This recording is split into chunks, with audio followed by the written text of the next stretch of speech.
What's up YouTube? Got another update on my WW2 Zippo. Now, I have deep cleaned this thing. I'm gonna go ahead and show you guys that, but first we're gonna go ahead and light us up a Lucky Strike. Now, this is my second take on filming this video, and I'm going to explain to you guys why here in a minute. Because I've discovered a couple things about this lighter. Like basically just to let you guys know, like at least this lighter, it's a little bit fickle. That's not a bad thing. And as a matter of fact, I kind of like that because it just adds to the character of the lighter in my opinion. However, I will get into the reason why it is just a tad fickle sometimes here in a minute. And there's two things notably that I will mention about this lighter being fickle, and then we will go into how I deep cleaned it and so on and so forth. But without further ado, let's go ahead and light it up. Now, the first thing is basically a non-issue at this point because I mitigated it, because the first time I filmed this, I had my red Ronson flints inside this lighter and it had its original flint spring. Now, I don't know if you guys can really see the flint inside of here. However, this flint tube on the design of the lighter is a little bit further closer to the wick than on modern Zippos. And on a modern Zippo, that's a good thing because it makes sure the flint wheel is having constant contact with the whole surface of the flint. Now, with my red Ronson flints, they're a much harder flint, which means they last twice as long as a Zippo flint. However, I'm only putting Zippo flints in here because they're softer and they actually will curve forward with this flint wheel, which will actually wind up giving it more contact surface, which makes it light almost every time. Basically every time, guys.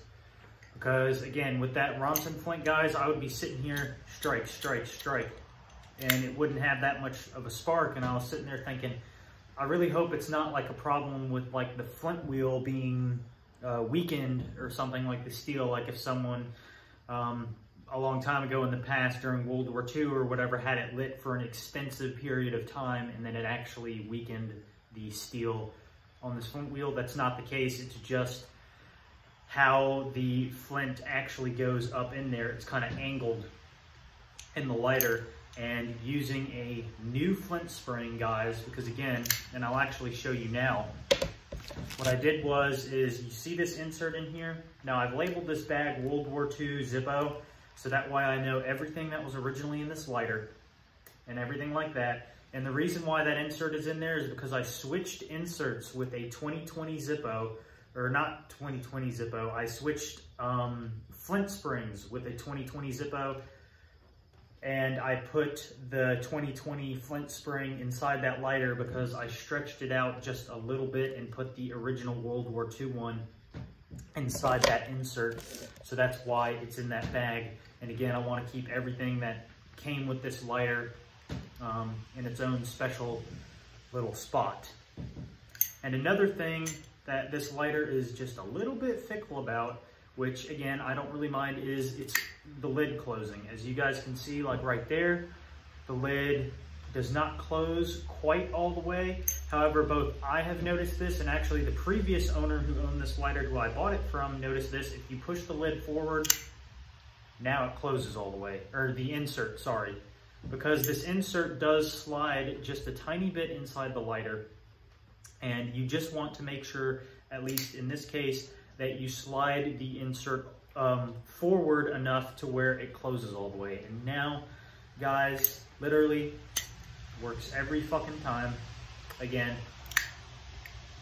as I said previously, and actually I think yep, it moved back. There we go. So that's the thing. But again, most of your old Zippos, guys, that are this old are gonna have their little quirks like that. They are gonna have their little things that you have to mitigate and stuff like that, which I don't mind doing, again, because this is, at this point, is a piece of history, and I don't mind mitigating in order to keep this piece of history working. Oh yeah, I didn't even show you guys that I deep cleaned it. But I have in fact deep cleaned it. As you can see, you can actually see a little bit better inside of the lighter. You can actually see the little brass ring where the wick comes up out of and stuff like that, which is really nice. But yeah, so basically what I did is I got 70% rubbing alcohol. I took all the cotton that I put in there as well as the wick that I had just put in there. And I was like, okay, well, since I am going to be working on improving the flint wheel, striking on the wick, I might as well go ahead and deep clean this lighter as well in order to get it back again to the point where it will light every single time. However, honestly, I think I wouldn't have even needed to do any of that deep cleaning. I just needed to use a Zippo flint, to be honest with you guys. Because again, this thing does not like my Ronson red flints, so it will no longer be getting Ronson red flints.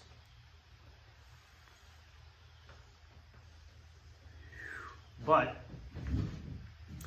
what I did do, and I was extremely careful when I did this, guys, is this flint wheel, when I first had the lighter, you see how it's kind of slightly at an angle? It was much more at an angle.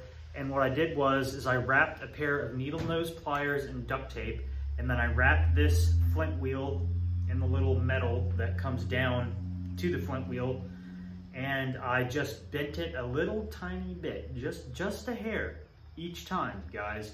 Because again, I didn't want to damage this. I sure as hell didn't want to break the insert or anything like that. But I did successfully get it back aimed to where the flint wheel is now actually throwing sparks directly at the wick, which causes it to light almost every time. There we go. But again,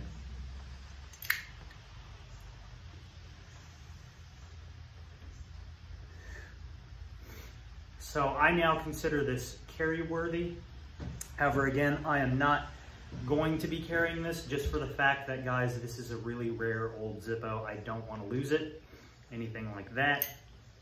But again, when I first got this lighter, I did notice that the sparks were almost kind of hitting the side of the chimney, of this chimney on this side in particular. Like the sparks were almost missing the wick itself and were actually going into that side of the chimney, so that helped a lot as well.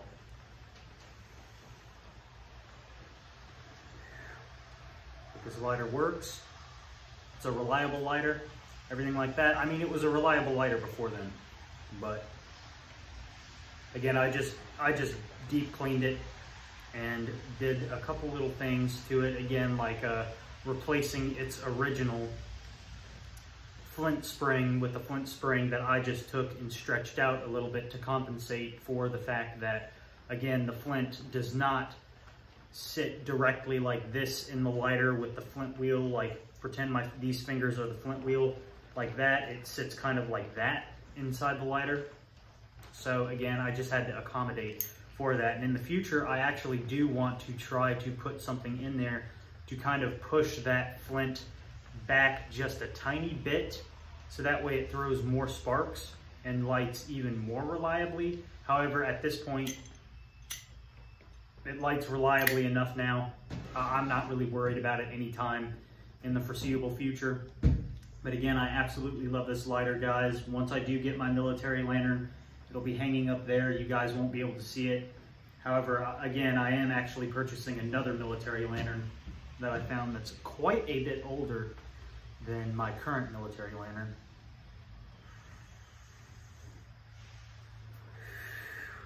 I found someone who's willing to give me a reasonable price on one of those military lanterns, guys.